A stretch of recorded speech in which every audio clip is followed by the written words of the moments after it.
নমস্কাৰ বন্ধুসকল, আজি লৈ আহিছে এটা নতুন ভিডিঅ'ৰ সৈতে। আপোনালোকে চাই থাকিব শেষলৈকে, ঠিক আছে বন্ধুসকল। আপোনালোকে গম পায়নে, আজি জিমলৈ গৈ থাকোঁতে মৰ্ণিঙত দুখাৰ এজন ল'ৰা এজন ছোৱালী আৰু তেওঁলোকে ধুনীয়াকৈ হাতৰ হাত ধৰি তেওঁলোকে খোজকাঢ়ি গৈ আছিলে। তাৰপিছত এখন গাড়ীৰ আহিলে, তেওঁলোকৰ সন্মুখত ৰখিলে। তাৰপিছত তেওঁলোকে কি কৰিলে গম পায়নে, সেই গাড়ীৰ ভিতৰতে তেওঁলোকে মৰম লগাকৈ চুমা খাব ধৰিলে।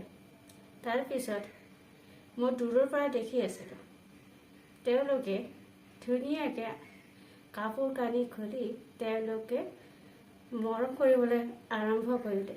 গাড়ীখন হিলি আছে, একদম গাড়ীখন এনেকুৱাকৈ হিলি আছে, গাড়ীৰ চাকাই মানে পামচাৰ হৈ গ'ল, এনেকুৱাকৈ হিলিছে।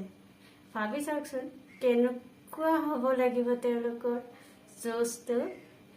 তো আপোনালোকৰো এনেকুৱা কিবা মন্তব্য আছে নেকি? কৰিব মন যায় নেকি? যদি কৰিব মন যায় বাথৰুম গৈ নিজে হিলাই থাকক।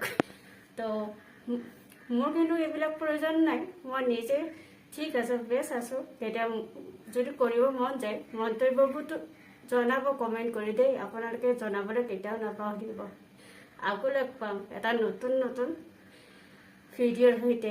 চাই থাকিব, শুনি থাকিব আৰু শ্বেয়াৰ কৰিব আৰু লগতে লাইক কৰিব আৰু ছাবস্ক্ৰাইব কৰিবলৈ কেতিয়াও নাপাহৰিব দেই। লগতে বেল আইকনটোও দবাই দিব। Thank U.